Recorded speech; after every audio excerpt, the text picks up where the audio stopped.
tayo po ay makinig sa salita ng Panginoon sa umagang ito at tayo po ay mabe-bless.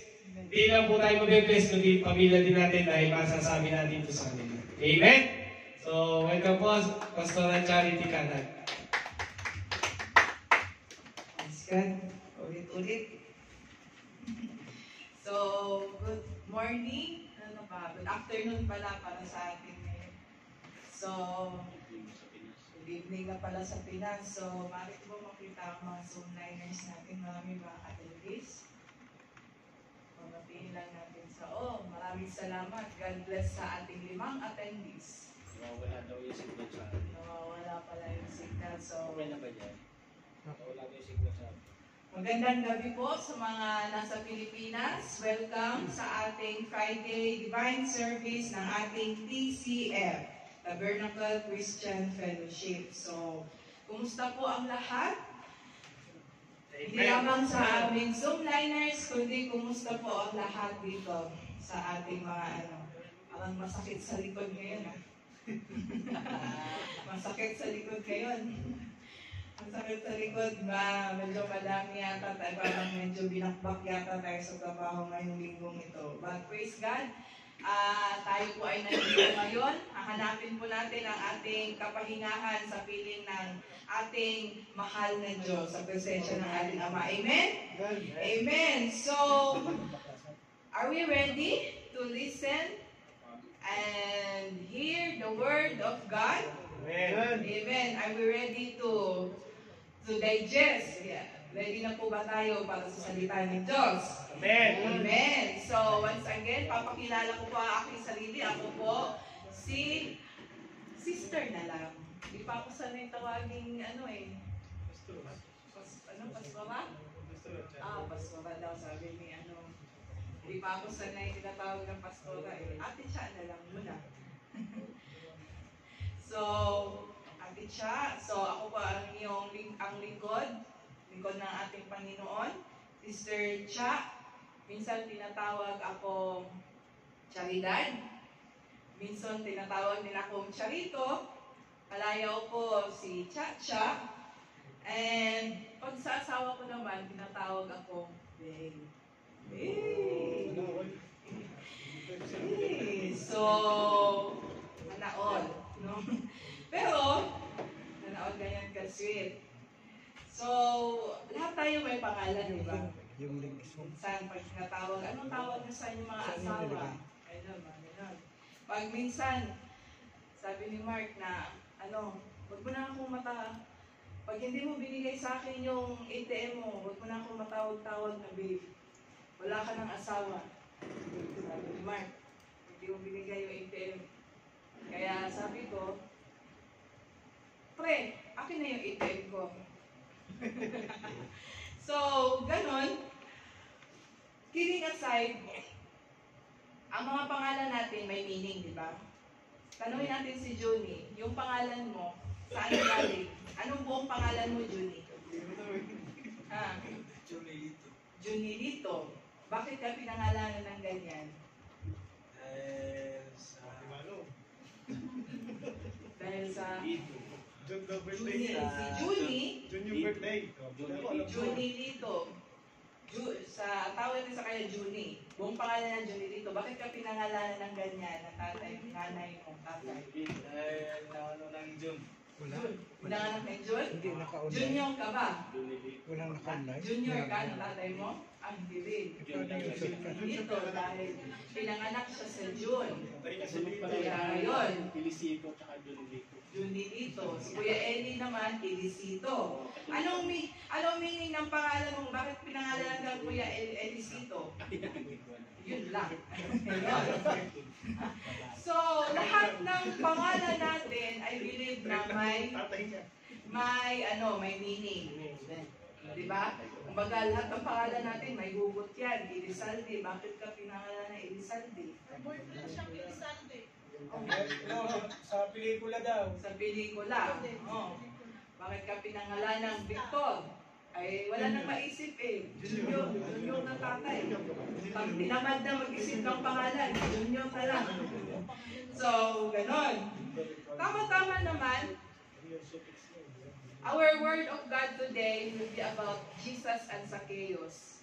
Bakit tinanong ko yan as an intro? Di ba? The word of God today will be Jesus and Zacchaeus. So, Jesus and Zacchaeus. Alam na natin yung nangyari niya. Lumakyat sa puno, maliit na tao, tax collector. Maliit na tao, nakita si Jesus. Tapos yun, uwi na tayo. Pwede na, ganun. Di ba? Narinig na natin yan. Last week, ang tinalakay ni Ate Claudette dito is about Samson, di ba?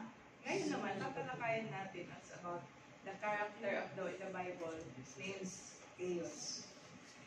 Kaya isama natin si Jesus. Jesus and Zacchaeus will be found in the book of Luke 19:1-10. So, pag si Zacchaeus, alam natin na ano yun, kawatan, tax collector, mandurugas, maswapang, di ba? Greedy, maano sa pera, mukhang pera. Pero, ang hindi natin alam, ang pure meaning ng Zacchaeus is pure, innocent, and righteous. Diba? Ganun, ako din. First time ko lang din nalaman to. The Zacchaeus meaning is, it's pure, innocent, and righteous. Kasi dati, in ancient times before, ang bata pinapangalanan ng magulang niya kung ano ang magiging destiny niya or kung bakit siya pinanganak, ano ang meaning, di ba? For example, yun na nga.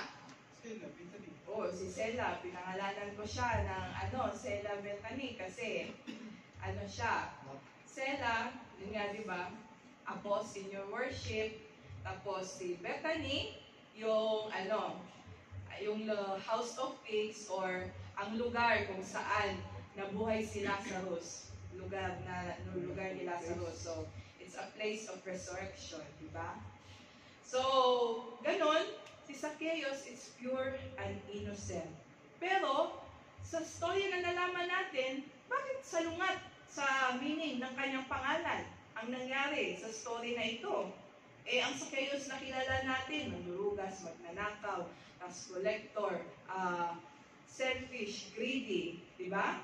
So, bakit siya pinangalanan niyan kung ganun ang kanyang pinamumuhay? Di ba? Those times. So, before we proceed at bago natin himay-himayin yan, let us bow down our heads in prayer. Father God, maraming salamat, Lord God, sa araw na ito, Lord God, wherein, Lord God, kami ay iyong dinako, Lord God. Lord, we believe, Lord, that this happening, this time, this moment is not an accident, Lord God, but Lord, you intended us it is your intention, Lord God, for us, Lord, to gather, Lord God, para makinig, Lord God, sa iyong salita, Lord God, at Lord, may sasabihin ka, may ituturo ka sa amin ngayon, Lord God. Lord, once again, hinihingi namin ang kapatawaran, kalinisan, Lord God, kasi Lord God, kung kami lang, Lord God, kami ay makasalanan, kami lang, Lord God, kulang kami, Lord God, mahina kami, Father God. Lord, kailangan po namin ang iyong tulong, kailangan po namin ang iyong wisdom, Lord God, kailangan po namin ang iyong kalakasan, Lord God. Baguhin niyo po kami, Lord God, at ikaw ang magturo sa amin, Lord God. Ikaw ang manguna, O Holy Spirit, guide us. We welcome you, Holy Spirit, in the midst of us. In Jesus' name we pray, this we ask. Amen. Amen. Amen. So, found in the book of Luke 19:1-10. So, kung nyo pong mamarapatin, buksan po natin ang ating mga Biblia in the book of Luke 19:1-10. Diyan po makikita ang story, ang reference na the story of Zacchaeus as Zacchaeus the tax collector. So, Luke 19, simulan natin, verses 9:1-2. Jesus entered Jericho. Sino tong Jericho na to? Jericho Rosales? Hindi yon. Jericho na lugar yan. Jericho ang tinutukoy dito, isang lugar. Jesus entered Jericho and was passing through. Pumasok si Jesus, sa Jericho, dadaan lang siya. Pero hindi niya pupuntahan, hindi niya purposefully na pupuntahan ang lugar ng Jericho. Hindi siya doon mag-i-stay. Paano siya sa Jericho? He was just passing through. And then, there was a a man there by the name of Zacchaeus. He was a chief tax collector and was wealthy. So, simulan natin sa Jericho. Ang itong lugar na Jericho na to, before, it was a big city. Sa lugar na ito, isa itong mayaman na syudad. Kumbaga, isa itong capital city. It is one of the big city before. Diba? Narinig natin mga Caesarea, Philippi, mga city. Pero itong Jericho, it is considered as the big city. It has a rich economy. Kumbaga, capital city siya, Manila siya, Riyadh siya, Beijing siya, New York siya, di ba? So, mayaman, maraming mayaman na tao. It's a rich country. And then, there was a man there named Zacchaeus. Ito na nga po, itong character natin, si Zacchaeus. Sino po si Zacchaeus dito? Isa siyang tax collector. Not only a tax collector, but he was a chief tax collector. So, siya ang pinakamataas sa lahat ng tax collector. Like, for example, may tax collector na sa isang barangay, may mga iba't ibang tax collector sa isang barangay. Sa lahat ng tax collector, siya ang pinakapinuno. So, chief tax collector and he is wealthy. Mayaman. Sino ang mayaman dito? Sino mayaman dito? Ang kamay. Hindi. Ito mayaman dito. Hindi katas na katagilid lang. So, Zacchaeus, chief tax collector, wealthy. Tax collector siya sa isa pang city na malaking city, Jericho. So, isipin nyo, isa siyang tax collector doon sa malaking syudad, na mayaman na syudad. So, paldo-paldo siya. Ang dami niyang yaman. Siya pa ang pinakapinuno sa lahat ng maniningil na buwis. So, dati pa pala, may tax, no? Dati pa pala. Kahit sa Bible, nakasulat ang tax. So, ano ang problema? Ano ang problema sa pagiging tax collector? Bakit dati, ang tawag nila sa isang tax collector is the worst sinner. Pinakamalala sa lahat ng makasalanan. Mas malala pa siya sa rapist, mas malala pa siya sa kriminal, mas malala pa siya sa mga nagsasalvage, sa mga hitman. Dati, it was the worst sinner of all, tax collector.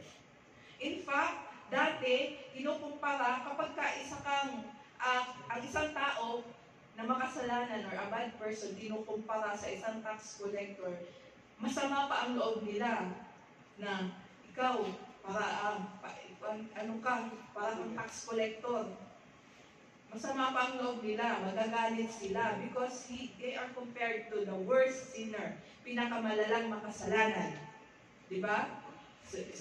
Yun ang panakot nila, yun sa mga anak nila na ayaw na mag-aral na mabuti. Sige, pag ayaw mong mag-aral na mabuti, ikakasal ka sa isang tax collector, sige ka. Ganon ang panakot nila. Ganon ka bad image ang tax collector. Bakit? Tax collector, what are the problems of a tax collector? Tax collector are considered collaborator. Baga kunsyaba siya ng gobyerno, the government, the empire. Whereas, sa ating, medyo totoo naman, di ba? BIR. Isipin nyo yung BIR. Kunsyaba din ng gobyerno, di ba? Even before, di ba? Collaborator of the government. And this time, sino po ang gobyerno, ano po ang empire na nag-reign dito? It was the Roman Empire, mga Romano. So, ang mga Romano, considered sila as the oppressive empire. Talagang mga sakim, talagang mga malulupit na gobyerno. They are mga tax collector, kunsyaba ng mga malulupit sa malupit na gobyerno ng mga Romano. So, next, collaborator, cheater. So, cheater, parang yung ex mo, cheater din. Cheater. So, cheater, yung, cheater, yung mandaraya. Oo, mandaraya siya. Yung mandaraya siya kapag konting ano lang, lumagpas ka lang sa linya, oops, lumagpas ka sa linya, may multa ka. Kung ano-anong pinagpapamulta sa kanya. Di ba? Sobra sa timbang tong ano mo, bagahe mo. May multa ka. Multa ka dito. Di ba? Bawal mag-video ka, sintonado ka, mumultahan kita. Yun. Yun ang mandaraya. Lahat. And next is contempt. Ano ba yung contempt? Yun na nga, it's like a chapter or collaborator, like tinutulungan niya ang gobyerno. Because tinutulungan niya ang gobyerno na mas yumaman. Kaya mas lalong nakakawawa yung mga tao, di ba? And these tax collectors are considered traitor, di ba, mga traidor. And Zacchaeus, alam po ba natin na isa siyang Hudyo? Siya ay isang Jew. Zacchaeus is a Jew. So, Zacchaeus being a Jew, a tax collector, he is considered as the traitor sa kapwa niya na Hudyo. Kahit Jew siya, ayaw siya ng mga kapwa niya Jew kasi nga tax collector siya. Kahit sarili kapwa niya Hudyo, dinadaya niya sa tax. Imbes na tulungan niya, mas tinutulungan niya yung mga Romano. So, walang Hudyo na gustong makihalubilo sa kanya. Hindi rin siya pinapansin ng mga kalaki niya, Hudyo. Diba? Tax collector, collaborator, cheater, contempt, traidor, mandurugas, mandaraya, kutsaba ng gobyerno. Next verse, Luke 19:3. He wanted to see Jesus was. So, verse 1, pupunta si Jesus sa Jericho. Verse 2, may tao doon, nangalan si Zacchaeus. He was a wealthy and the chief tax collector. Ayun, ito si Zacchaeus, gusto niyang makita si Jesus. Gusto niyang makita si Jesus lang. Sabi niya, gusto niya lang makita talaga si Jesus. Diba? Bakit niya gusto makita si Jesus? Kasi, noong mga panahon yun, bulong-bulungan na. Sikat na si Jesus na ito si Jesus. Ito si Jesus na nagbuhay ng patay. Yung si Lazarus, binuhay niya. Nagpapagaling ng mga may sakit, nagagamot, nagtuturo. Diba? At saka magaling siyang alam niya lahat ng mga propesiya, alam niya ang nakasaad sa kanilang mga ni Moses. Naging sikat na siya. But then, kaya gusto niya makita si Jesus. Isipin niyo, mayaman na si Zacchaeus, di ba? Chief tax collector siya, pwede niyang bisihin yung sarili niya. Ayoko makita yan, mag-busy ako dito, magtatax na lang ako dito, mag-iipon, magbibilang na lang ako ng pera. So what ko si Jesus? So nung narinig niya si Jesus, gusto niya makita si Jesus. Gusto na niya makita. So, parang si Zacchaeus, parang tayo lang din ba? Or parang yung mga naririnig natin na storya sa internet or sa mga sikat na tao na kahit gaano kakayaman, kahit gaano kakasikat, pag wala si Jesus, kulang pa din yung buhay mo. Di ba? Kaya merong mga tao na parang sadly, nag-suicide na lang, yung mga sikat na nagpakamatay, na overdose na lang kasi hindi na tagpuan si Jesus. But, kung ikaw ang tao na nasa posisyon ka na, nasa iyo na lahat ng 5 P's, nasa posisyon ka na may pera ka, may prestige ka, sikat ka, nasa iyo na lahat. May posisyon, may power, prestige, pera, at kapag nasa iyo yung 4 na yan, parang pogi ka, no? Wow!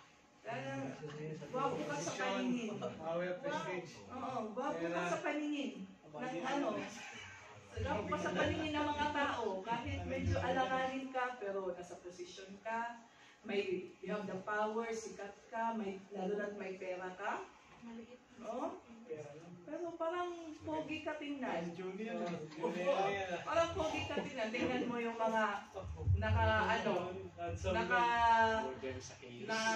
nagda-drive ng mga luxury car, yung mga drive na ng mga sports car. Pagbaba, ay, akala mo gwapo yung yung naka-drive eh. Naka-iPhone, kumpleto lahat. Ang ganda ng sasakyan. Pagbaba, pag-open ng dito, pagbaba ng pintuan, ay, tagilid pala, ay, mukha palang driver. Driver lang pala. So, even though lahat nasa kanya lahat, there's still something missing. At may hinahanap siya, nung nalaman niya, narinig niya na si Jesus passing by, gusto niya makita si Jesus.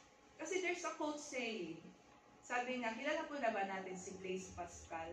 Blaise Pascal is a Christian Scientist. Sabi niya, there is a God-shaped vacuum in the heart of every man, which cannot be filled by any created thing but only by God, the Creator, made known through Jesus. Maganda yung quote na yan eh. Sabi ng scientist na yan, na lahat sa atin may parang hugis na may something missing, na there's something marked, something spot in us na si Jesus lang talaga ang makakapuno. Totoo po ba yan? Amen. Amen. Diba? Si Jesus lang na kahit nasa atin na lahat, pero there's a spot in us na only Jesus can fill. Hindi mo alam kung ano ang kulang kapag ikaw ay hindi Kristiyano or hindi mo kilala si Jesus. Parang talagang kulang ang buhay mo. Parang hindi ka buo kung wala si Jesus sa buhay mo. And then, bakit si Zacchaeus, ganun na lang ang gusto niya makita si Jesus? Si Zacchaeus kasi, he is alone, di ba? Wala kang lumalapit sa kanya, di ba? Kasi ang tingin sa kanya, madurugas, nilalayuan siya ng mga tao na gustong madikit sa kanya. Kaya si Zacchaeus, he is longing for acceptance, pagtanggap. Hindi nga siya tanggap ng mga tao kasi nga, ganun ang sitwasyon, ganun ang posisyon niya. Kasi nga, sa Jewish belief before, if you are seen eating, or if you are seen together or eating together with a tax collector, kapag ka nakita ka kasama ka ng tax collector, ang kumakain ka, kasama nadikit ka sa tax collector, you are also likewise. Para ka na din tax collector, or masama ka din sa paningin. Diba? Sabi nga ng isang quote, birds of the same feathers flock together. Diba? Pare-pareho kayo, diba? So, pag nakita ka, kahit di ka naman tax collector, pero nadikit ka, nakikipag-usap ka, kay Zacchaeus, banding, traidor ka din. Masama ka din sa tingin ng mga tao. Yung pamilya ni Zacchaeus, na siya? Parang kumbaga, layo na siya sa pamilya niya, he's alone. Pag may party, pag may reunion, pag may family gathering, hindi siya invited. Kasi nga, nilalayuan siya. Hindi na siya welcome. Ayaw madikit ng mga tao sa kanya. At kung may madikit man sa kanya, may kumakausap man sa kanya, yung mga taong yun, may mga kailangan lang. Diba? Sir Zacchaeus, pwede bang, babaan mo naman yung tax ko? Pwede bang makahingi sa iyo ng konting dilensya? Gano'n. Sino dito ang ganyan? Mabait lang kapag ka may kailangan. Pahimik. Mabait lang kung may kailangan, no? Hello, minsan ganyan tayo. Hindi lang ako ganyan. Ako nga, Kuya, bantayan mo naman si baby bukas. Ako si Junie. Matapang yan.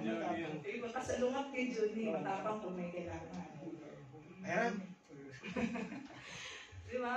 Mabait lang pag may kailangan. So, ako, ganyan din tayo, kilala ko kayo. Kilala ko kayo. Kailangan nyo ng salary increase, kaya bait-baitan kayo. Diba? Pero, just like yung mga nadikit kay Zacchaeus, lumalapit lang kapag may kailangan, pero pag walang kailangan, bad trip talaga kay Zacchaeus. Talaga ganyan, tax collector na yan. Napakadugas talaga niyan. Diba? Iniiwasan niya siya ng mga tao. Ngayon, he heard that Jesus, nagagamot, diba? Nagbubuhay ng mga patay, nagtuturo, and this Jesus, he's a friend of sinners. Diba? Narinig din niya yung story na, yung the woman committed adultery. Kinakausap niya ang mga makasalanan, ang mga mababa na sa komunidad, kinakausap niya. Jesus is a friend of sinners, di ba? Kaya na-curious siya kay Jesus. He longed to be accepted to someone. Pero si Zacchaeus, why he wanted to see, ang goal ni Zacchaeus, he wanted to see Jesus. Di ba? Pero, sabi nga sa Luke 19:3, wanted to see Jesus, may dalawang problema. Ano yung dalawang problema? Una-una, ang sabi, was short. Sa Tagalog nga, pandak. Pandak siya, maliit siya. Una, maliit siya. Pangalawa, maraming tao. There was a crowd of people, kaya hindi niya ito magawa. Yun ang problema niya. Maliit siyang tao, hindi siya makakapunta dun.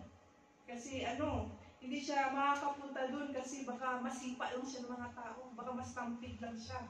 Unang-una, sunod hindi siya welcome ng mga tao, hindi siya padadaanin. Ano ginagawa nito dito? Kasi makasalanan to, righteous tong tao na dadaan dito, hindi ka nababagay dito.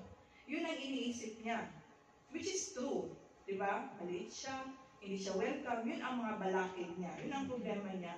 Kaya, hindi niya magawa, sa tingin niya, imposible na kapag kaganon, makita niya si Jesus. So, bakit niya gusto makita si Jesus? Unang-una, curious lang siya. The word is curiosity. Curious lang talaga siya makita kung sino ba talaga to si Jesus na naggagamot, nagbubuhay ng patay. Sino itong Jesus? The friend of sinners. Diba? Parang tayo lang din yan Anong una, ano ba itong born again na yan? Diba? Ano ba yung born against o burn again? Paano ba yan? Ano yung mga simbahan na yan? Diba? Yan yung unang, natin, bakit na-attend tayo dito, naku-curious lang tayo. Diba? Okay lang yan kay Lord. It's okay to Jesus. Kasi hindi pa naman siya kilala. Curious ka lang kay Jesus. Yung iba naman, napilitan lang kasi ang kulit nung nag-invite. Ang kulit nung nag-invite. Nandun na, papunta na ako. Ay hindi, nandito na ako sa baba. Kaya, napilitan na lang magbihis mapunta dito kasi nahihiya sa nagsundo. But it's okay. It's okay lang kay Jesus land. Sa mga naman, sa mga nagsusum naman, napilitan na mag-attend kasi sabi ng mister, sabi ng sabi ni Tito, sabi ng sabi ni Tadi, sabi ng boyfriend ko, ganon, kailangan mag-attend. And it's okay. Okay lang yan kapag ganyan kay Jesus. Kasi, hindi mo pa naman talaga kilala si Jesus. You are just curious, di ba? So, next, Zacchaeus, ang hindrance ni Zacchaeus is he's a small man and a big crowd. His goal was to wanted to see Jesus. Ang intention niya, na-curious lang siya. Hindrance, ang balakid niya, maliit siya, maraming tao. So, what he did? Ano ang ginawa ni Zacchaeus? In the next verse, verse 4, he ran ahead and climbed a sycamore fig tree to see him. Gusto niya talaga makita si Jesus. So, he ran ahead, climbed a sycamore tree. Unang-una, run ahead. Tumakbo siya. Dati, sa atin na mga ordinaryong tao, okay lang tumakbo ka, patakbo-takbo ka, walang mapapansin sa'yo. Okay na kayo, tumakbo ka dyan. Pero dati, in Jewish customs, kapag ikaw ay isang mayaman, lubong maharlika, VIP ka, you are a man of authority, nasa posisyon ka, prinsesa ka, hari ka, prinsipe, lubong maharlika, hindi ka basta-basta tumatakbo. Diba? Unang-una, it's undignified, kumbaga nakakahiya. Sino itong bakit tumatakbo yung yung hari? Bakit tumatakbo yung anak ng ano? Bakit tumatakbo yung si tax collector? Bakit tumatakbo yung ano? Diba? It's undignifying. Hindi basta-basta pwede tumakbo. Dapat nakapoise ka. Diba? Because you are considered, nasa ano ka eh, sa position ka eh. Diba? Yung presidente natin, kahit umuulan pa, kahit anong mangyari, hindi mo pwedeng madaliin ang presidente, di ba? Yung mga, yung mga assistant niya, yung mga bodyguard niya, hindi pwedeng, presidente, tumakbo ka kasi nagmamadali na, late na tayo. Hindi pwedeng ganon, di ba? Wala kay presidente nakitang tumatakbo, nagmamadali. At hindi ka pwedeng madaliin ng mga tao. So, ganyan din si Zacchaeus, dahil he is the chief tax collector, nasa posisyon siya, mayaman siya, hindi siya minamadali. Kahit pa naghintay ng mga kamiting niya, hindi siya pwedeng madali, hindi siya pwedeng patakbuhin. Because nakakahiya nga yun. So, what's more? One thing more. He climbed. Nakakahiya nga ang tumakbo. Paano pa kaya ang umakyat? It's more undignifying. Mas nakakahiya. Makita ka, bakit ka umakyat dyan?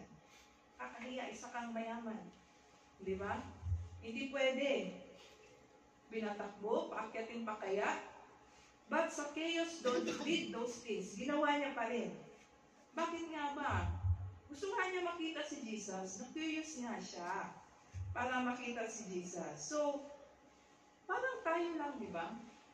How determined are we in wanting to see Jesus?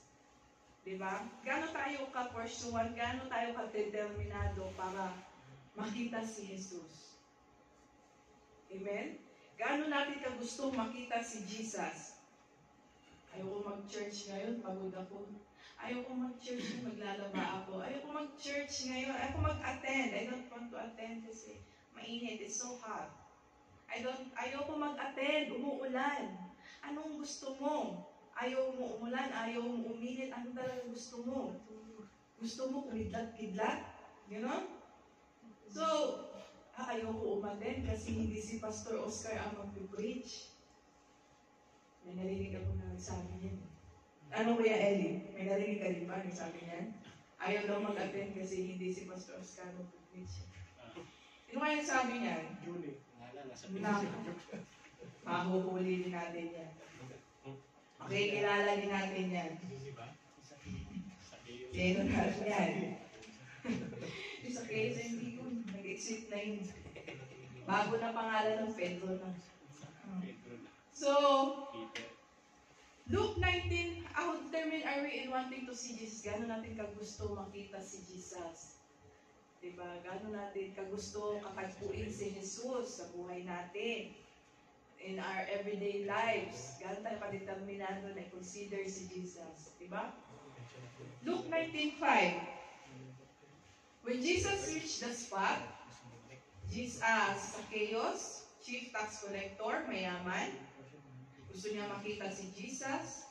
He ran ahead, he climbed a sycamore tree, andun na si Zacchaeus, tumakbo siya, nakita niya yung ang puno ng sycamore, umakyat siya doon.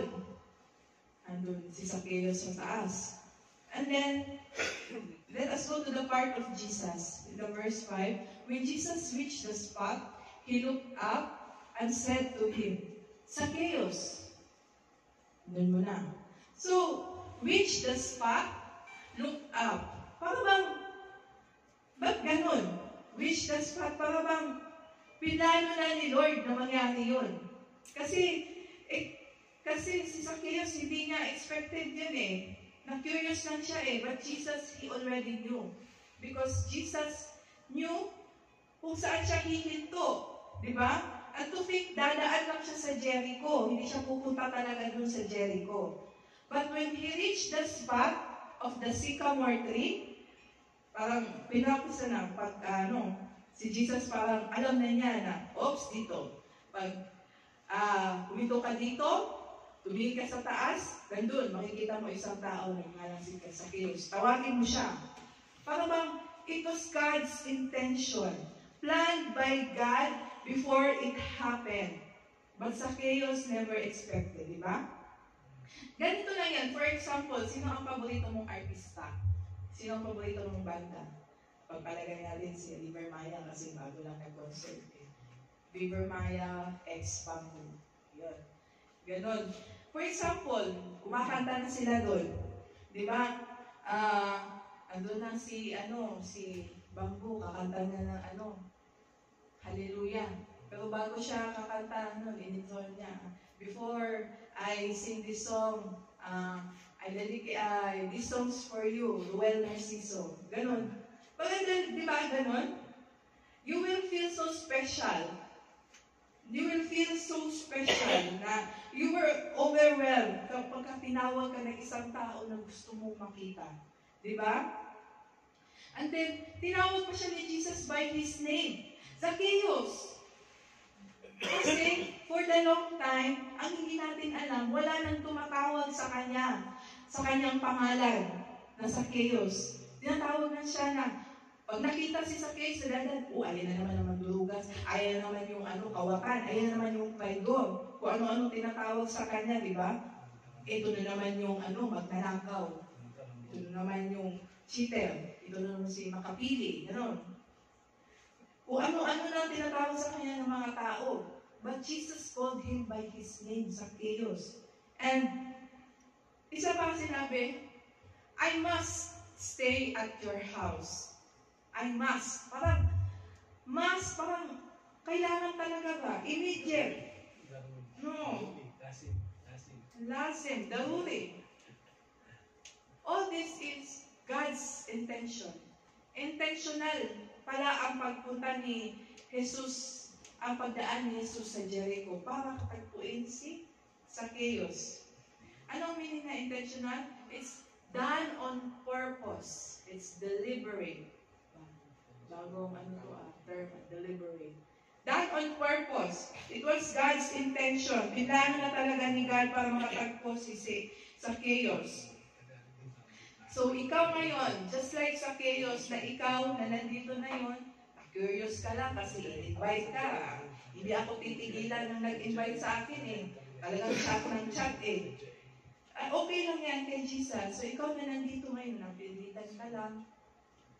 I want you to know that it's God's intention. It's God's purpose kung bakit nandito ka ngayon, umuupo ka dyan sa inuupuan mo. That's God's purpose para ikaw ay katagpuin niya dito. Amen? Amen. Amen.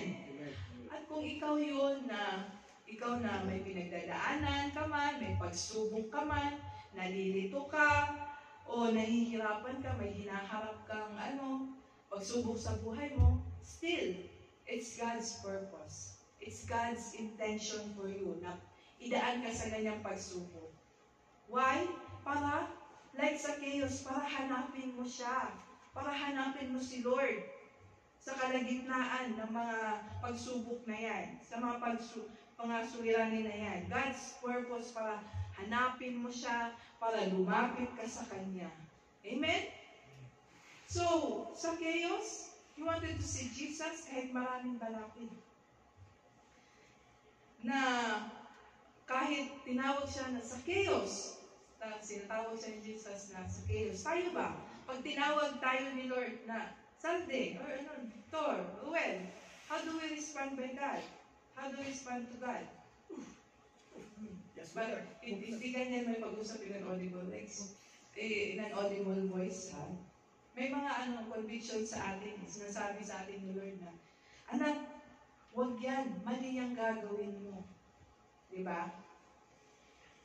Anak, mag-devotion ka naman. Anak, mag-pray ka. Yun ang mga sinasabi ni Lord sa atin, still small voice. Anak, itigil mo na yan. Huwag yan. Anak, huwag siya. May iba ako inilaan para sa'yo. Yun ang mga boses ni Lord sa atin.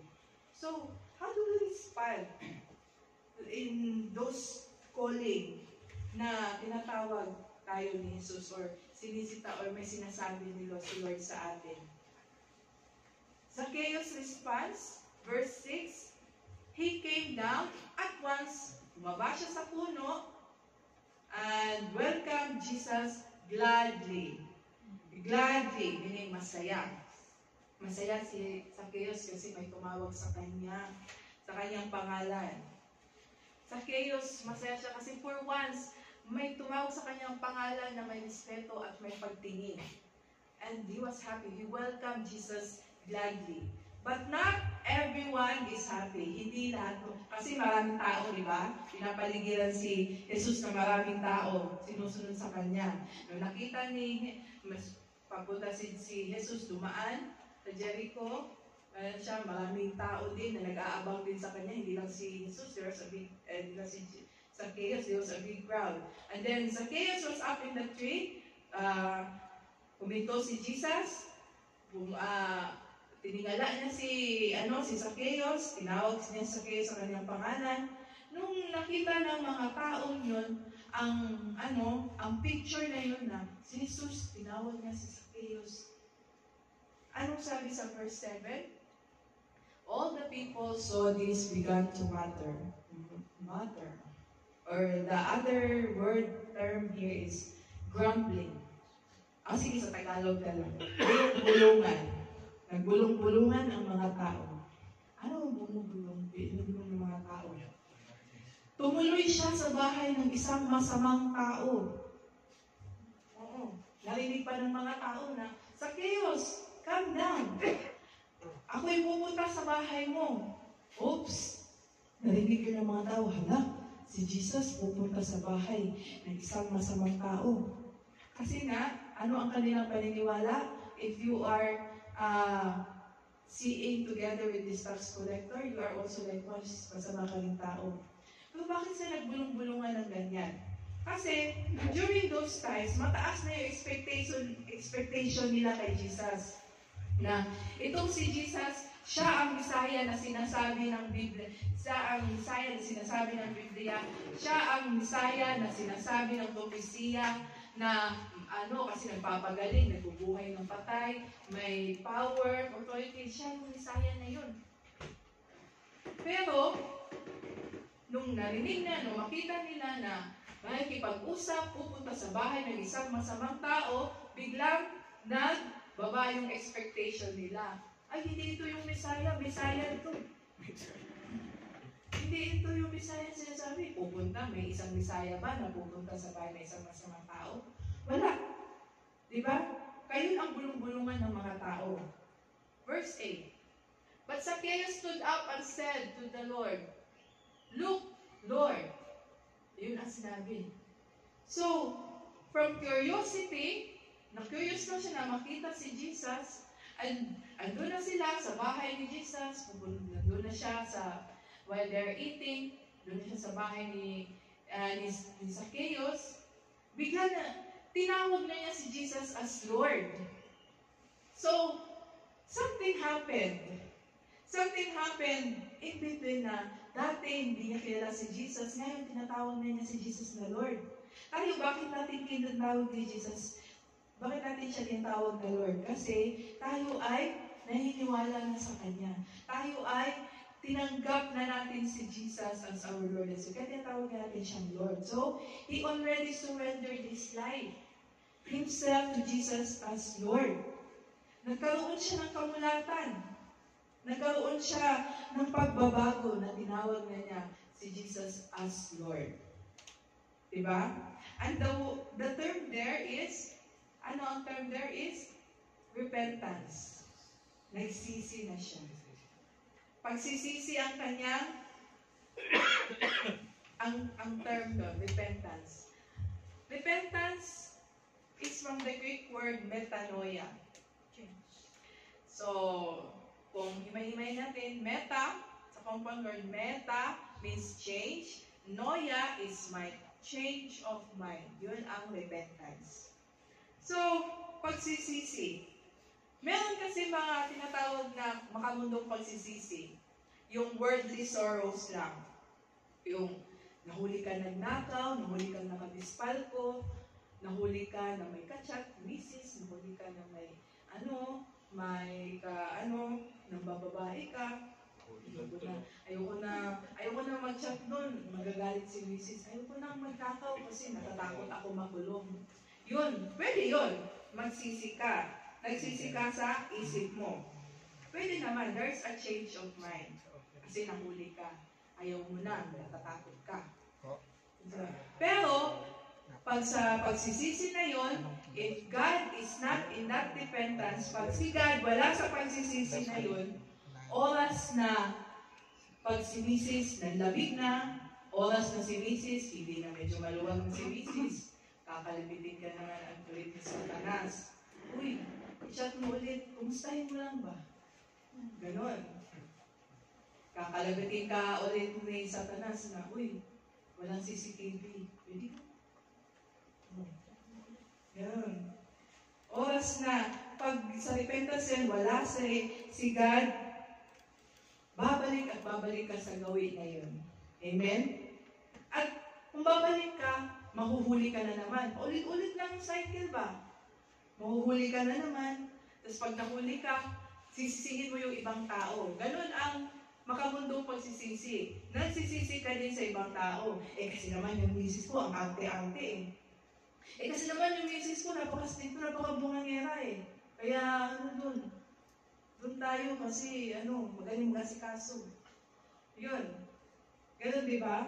Kasi naman lahat ginagawa yan, di ba? Nahuli ka, sinisi mo ang ibang tao. That is called worldly sorrows, worldly repentance. Kaya, no wonder, kahit pinarehab mo na, adik pa rin. Ilang beses mo na pinarehab. Kasi, wala si God sa pagsisisi na yun. Wala si God sa repentance na yun. Paulit-ulit nang nangyayari. Di ba? Maraming ganyan. So, there is no change of direction. Worldly repentance. Pero pag ikaw ay totoong nagsisi at sa pagsisisi na yon, kasama mo si God, there's godly repentance, there's a change of mind, change of heart, change of life. Ang tawag ng godly sorrows. Tawag ng sorrow. Pag sa pagsisisi na yon, kasama si Jesus, wala kang ibang sisisihin kundi sarili mo. Di ba? Like the prodigal son, anong sabi niya nung nagsisi siya, nung namulat siya? I have sinned. I have sinned against the heaven. I have sinned against the Father, my Father. Di ba? Wala siya ibang sinisi. Yun ang godly sorrows. Ako lang, ako ang makasana. Totoo repentance na ano niya sa kanyang sarili. Na change ang kanyang pag-iisip. Di ba? Kaya minsan, may mga tao na hindi mabitaw-bitawan yung bisyo, yung alak, sigarilyo, pagbababae kasi na yung pagsisisi, hindi kasama si God. Di ba? Wala si God sa repentance na yun. That's why, ganun pa din yung buhay mo. Walang direction. Hindi magbabago yung takbo ng buhay mo kung wala si God. Doon at doon ka pa din papunta. Amen? Amen ba tayo? Amen. Oo nga. Oo nga. Because, kailangan natin si God sa totoong pagsisisi para totally ma-turn around tayo. There is a change of heart, there is a change, mabago ang direksyon ng buhay natin. Now, bakit ko po sinasabing ito? Look here and ano sabi sa verse 8? Sabi niya, look Lord. Tinawag niya si Jesus as his Lord. Ang sabi niya doon, here and now. Ngayon din. Dito at ngayon. Diba? Anong sabi ni Zacchaeus? I give half of my possessions to the poor, and I have cheated anybody out of anything, I will pay back 4 times the amount. Panginoon, ibibigay ko po sa mga mahihirap ang kalahati ng kayamanan ko, at kung may nadaya man akong sino man, babayaran ko ng 4 na beses ang kinuha ko sa kanya.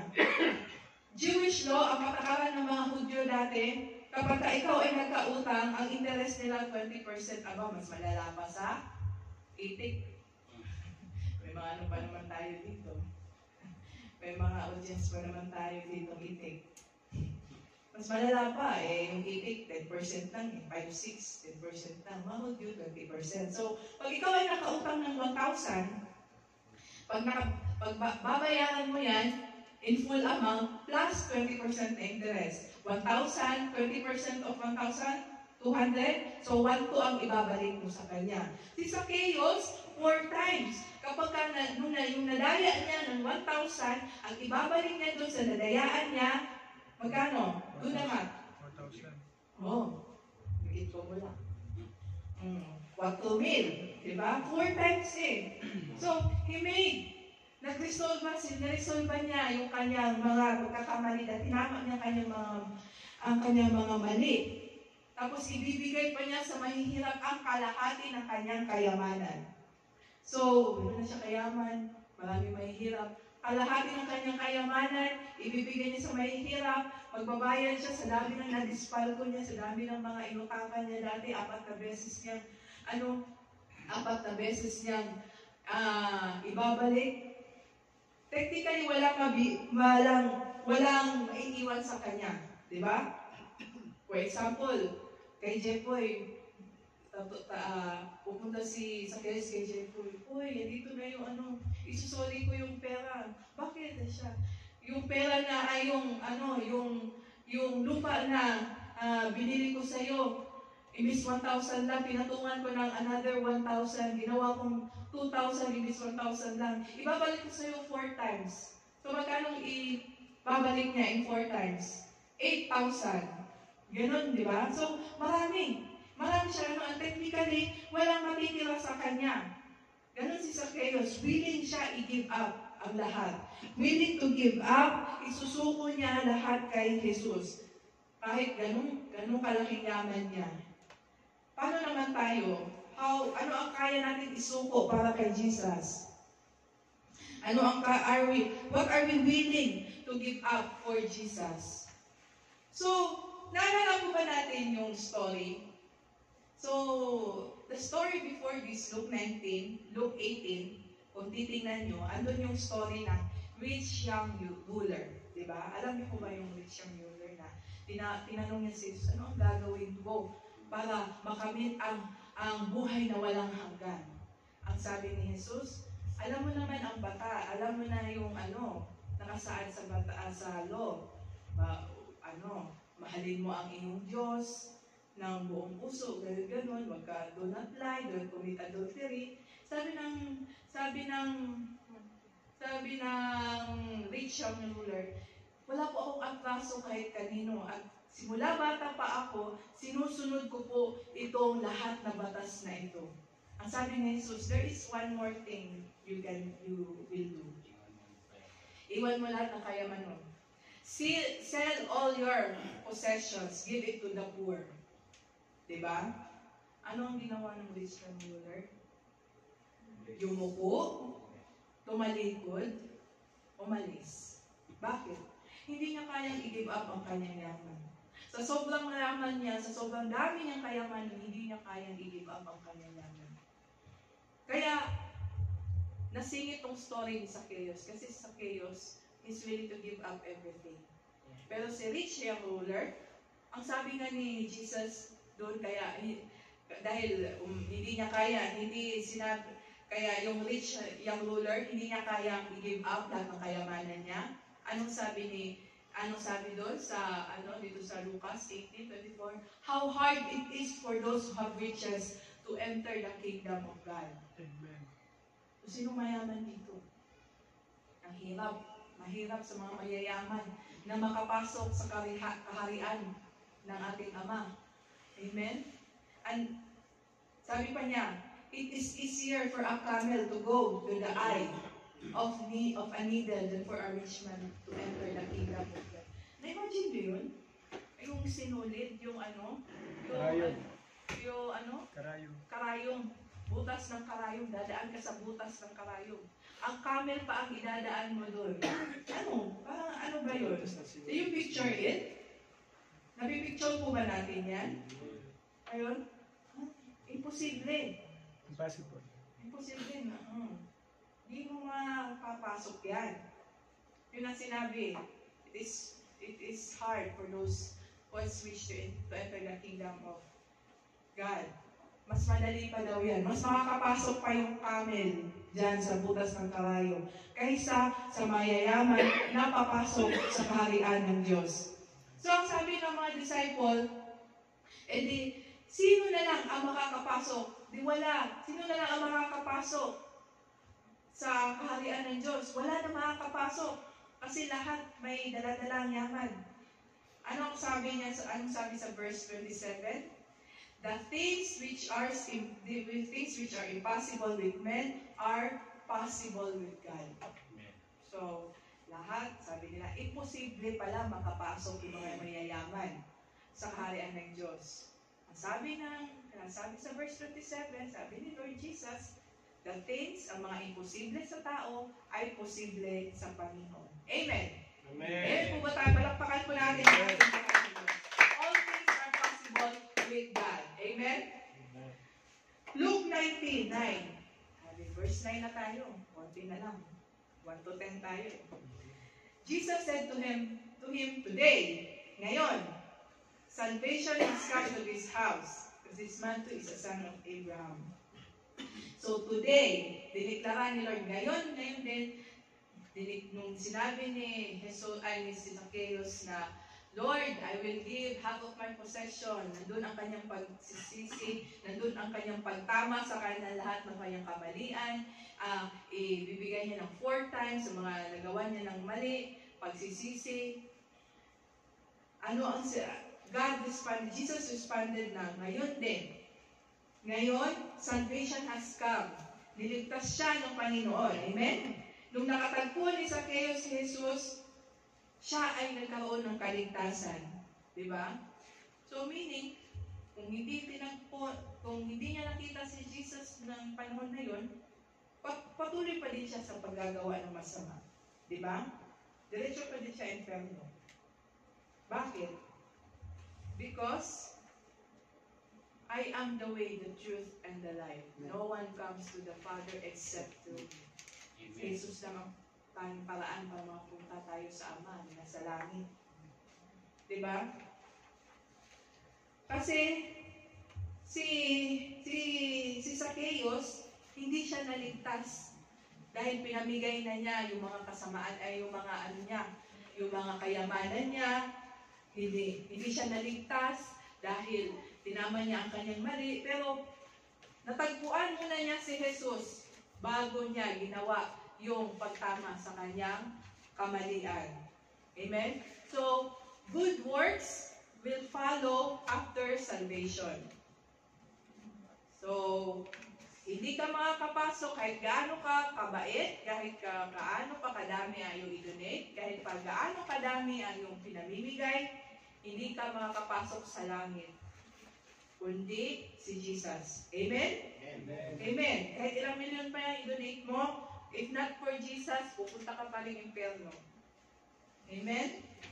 Jesus is the only way, the truth, and the life. Amen? Amen. Jesus lang. Zacchaeus, sabi nga, anong pangalan, meaning ng kanyang pangalan? Pure and innocent. Zacchaeus was restored to the real meaning of his name, as pure and innocent. Ginawa siya, sinigtas siya ng Panginoon, at naging inosente siya dahil sa kanyang pagsisisi, sa kanyang repentance. Amen? Bakit? Zacchaeus, curious lang siya, nakatagpo niya si Jesus. Ano ang nakakuha si Zacchaeus na naligtas si Zacchaeus got salvation? Ano ang purpose ng Lord sa tagpong iyon? Verse 10, for the Son of Man came to seek and save the lost. Sapagkat ako na anak ng tao ay naparito upang hanapin at iligtas ang naliligaw. Amen. Amen. Amen po ba? Yun ang purpose ng Panginoon. Amen. So, nakaka-relate tayo kay Zacchaeus, di ba? Kasi before, once in our life, bago pa natin natanggap, bago pa tayo nakakilala sa Panginoon, papunta tayong impyerno di ba? Makasalanan tayo bago pa natin natagpuan si Jesus. So, hindi tayo ang naghanap kay Jesus, pero tayo ang natagpuan ni Jesus. Di ba? Siya ang unang naghanap sa atin. Kasi nga sabi niya, ang purpose niya, bakit naparito siya? Para tayo ay hanapin. Tayo ay naliligaw dati. para tayo ay hanapin at nung nahanap ka niya, ikaw ay kanyang ililigtas. Amen? So yun ang purpose ni Jesus. Lahat tayo, we are like, just like Zacchaeus. We were once lost and now we are saved. Amen? Amen. So, Jesus came para tayo iligtas at tayo'y natagpuan sa Kanya. Amen? So once again, good people don't go to heaven. Mga mababait, kahit gaano pa kabait, kahit gaano ka pa kasanta, kahit gaano ka pa kasanto santita, ganon, hindi ka makakapunta ng langit. Only forgiven people can go to heaven. So, siguraduhin natin na natagpuan natin ang Panginoon sa buhay. May Panginoon tayo sa buhay natin. Siguraduhin na natin na si Jesus ay nasa atin para hindi tayo diretso papunta kay God. Amen? At sa pagsisisi natin, dapat kasama si Lord sa pagsisisi na yun. Amen? Amen. So, let us close this preaching with a prayer. Father God, maraming salamat, Lord God, sa iyong purpose, Lord God. Lord, you came to seek and save us, Lord. Lord, ikaw po ay pumarito, Lord God, para kami ay hanapin, kami ay katagpuin, kami ay iligtas. Lord, tulungan niyo po kami, Lord God, na ingatan ang kaligtasan na ito, Lord God. Ingatan po namin, Lord God, ang aming pamumuhay, Lord God, na Lord, makita sa amin na kami ay totoong Kristiyano, kami ay namumuhay na may Jesus sa aming puso at buhay. Lord, maraming salamat, Lord God, sa lahat ng iyong pagtuturo, sa lahat ng iyong pagproteksyon, sa lahat ng iyong favor sa amin, Lord God, sa lahat ng panalangin, Lord. Lord, I pray for my brothers and sisters, Lord God, dito at sa online, Lord God. Pinagpipray ko po, Lord God, na lahat ng nakikinig, Lord God, ay may apply na ito, Lord God, sa buhay nila, Lord God. At Lord, hindi nila ito makalimutan, Lord God, na sa anytime, sa sitwasyon nila sa buhay, Lord God, ikaw po ang tutulong sa kanila, Lord God. Lord, I pray, Lord God, na kung ano man ang pangangailangan ng aking mga kapatid, Lord God, Lord, inyo po itong katagpuin, inyo po itong punuan, Lord God. Lord, ikaw po ang manguna sa araw-araw na pamumuhay namin, Lord God. Lord, ikaw ang aming Diyos, buhay. Totoo ka, Father God. And Lord, wala na po kaming hahanapin pang iba, Lord God. Ikaw po ang totoong magpupuno sa aming buhay, Lord God. Salamat, Lord God, sa kaligtasan. Salamat, Lord God, dahil inyo kami natagpuan, Lord God. Ikaw po, Lord God, ang aming papupurihan. Ikaw po ang aming sasampakin. In Jesus' name I pray. Amen.